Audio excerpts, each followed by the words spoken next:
Hukum asumsi Neville Goddard gagal, terapkan jurus pamungkas ini. Visualisasi gagal. Hukum asumsi gagal.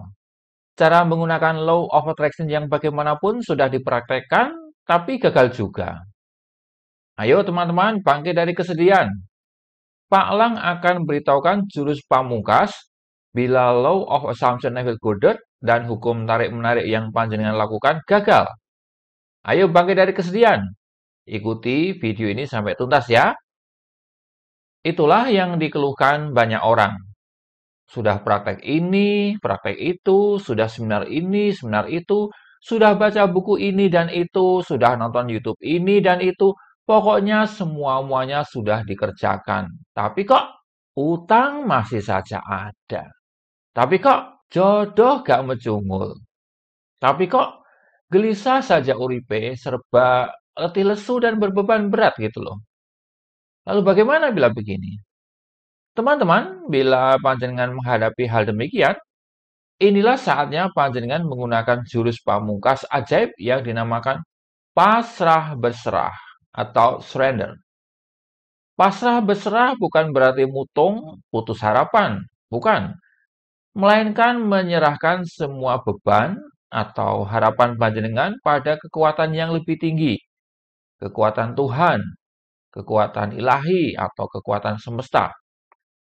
Ya, hanya sesederhana itu sebetulnya. Dan disinilah mujizat dahsyat akan termanifestasi. Apapun yang panjenengan mau, asalkan itu baik untuk kesejahteraan jiwa panjenengan, pasti akan diijabahi, akan terjadi. Jalan keluar terhadap utang tiba-tiba muncul tidak disangka-sangka. Atau tiba-tiba ketemu jodoh yang pas dan menyenangkan. Atau tiba-tiba ada jalan keluar untuk permasalahan apapun itu. Dan lain sebagainya. Di video yang lain saya sudah mengungkapkan pentingnya pasrah berserah ini. Di situ ada cerita tentang Pak Dr. Norman Vincent Peale yang terkenal itu berhasil keluar dari himpitan ekonomi di masa kelaparan dengan prinsip pasrah berserah ini. Ada pula cerita tentang bagaimana Dr. Harold Sherman disembuhkan dari penyakit mematikan yang namanya mycosis. Ya, metodenya adalah pasrah berserah. Ada pula orang tua yang ketemu anaknya yang 15 tahun hilang karena tsunami Aceh. Pokoknya banyaklah cerita mujizat manifestasi hukum asumsi ataupun hukum tarik-menarik dengan penerapan prinsip berserah ini. Berserah secara total. Jadi kalau panjenengan merasa selalu gagal dalam hidup, termasuk gagal praktek hukum asumsi dan hukum law of attraction ini ya pasrah saja. Namun panjenengan perlu tahu ya bahwa prinsip pasrah mengandung dua hal yang harus dikerjakan secara serasi, yaitu panjenengan haruslah berusaha sungguh-sungguh dalam merealisasikan harapan panjenengan itu. Harus itu, lakukan segala sesuatu yang bisa dilakukan. Dan jangan memikirkan hal-hal yang tidak pernah bisa dilakukan. Fokus saja pada apa yang bisa dilakukan. Itu namanya upaya lahir. Dan di lain pihak, di sisi batin maksudnya, panjenengan harus pasrah berserah pada Tuhan. Pasrah serah total. Sumangga kersa Gusti. Jangan pernah memaksakan kehendak Anda harus begini, harus begini, harus begitu, harus tanggal ini terjadi, bukan tanggal itu, harus terjadi pakai ini, bukan pakai itu, lan sapi turute. Lepaskan semua desakan-desakan semacam ini. Kalau ada rasa-rasa atau kecenderungan mendikte seperti ini, ya berarti bukan pasrah total. Teman-teman, kalau panjenengan bisa menerapkan prinsip kekuatan pikiran ini, kekuatan pasrah ini maka yang ada hanyalah damai, sejahtera, tentrem, ayem. Ada masalah besar, panjenengan tetap ayem tentrem. Turu nglempus, mangan enak, sanajan mung karo gereh.